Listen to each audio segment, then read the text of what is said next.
অনুষ্ঠানে জীবন উৎসর্গকারী বীর যোদ্ধাদের স্মরণ করছে।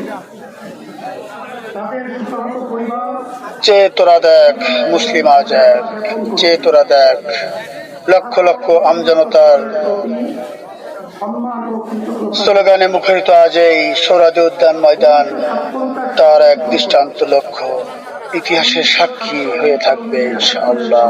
যোদ্ধাদের প্রতি বাংলার মুসলিম এক হও, এক হও।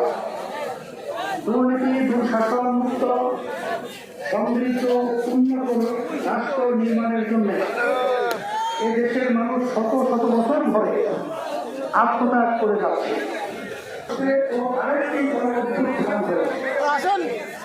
আমাদের অধিকার কিভাবে হচ্ছে দুর্নীতি এবং অসুস্থ রাজনীতির কারণে।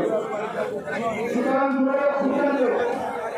আমরা অতীতের মতো ব্যর্থ হতে পেতে পারি না।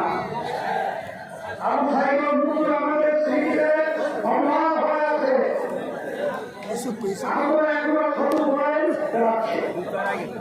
তাই প্রয়োজনে রাষ্ট্র সংস্কার এখনই করতে হবে।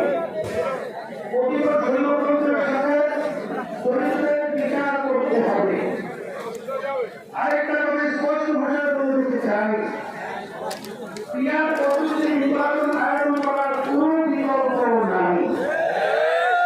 আজকের এই জনসমুদ্র ক্রিয়ার পদ্ধতি নির্বাচনের পক্ষের জনসমুদ্র। সংগ্রামী দেশবাসী, 1972 সালে রচিত সংবিধান ছিল দেশের মানুষের অবিশ্বাস ও আকাঙ্ক্ষার প্রভূমি। সেই সংবিধান রচয়িতাদের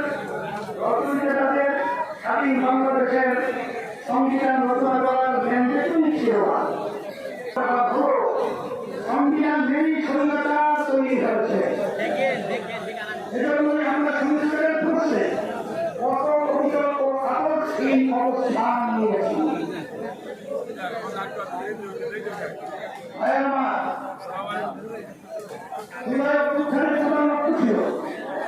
দেশকে স্বৈরাচারের হাত থেকে রক্ষা করা, 54 বছরের জমাফল জমিটা দূর করা, অভ্যুত্থানের পরে সংস্কার কমিশন গঠন করা হয়েছে। আমরা মতামত দিয়েছি, এখন সংস্কার নিয়ে দ্বিতীয় দফা আলোচনা চলছে। আমরা লক্ষ্য করছি মৌলিক সংস্কারে কেউ কেউ করছে।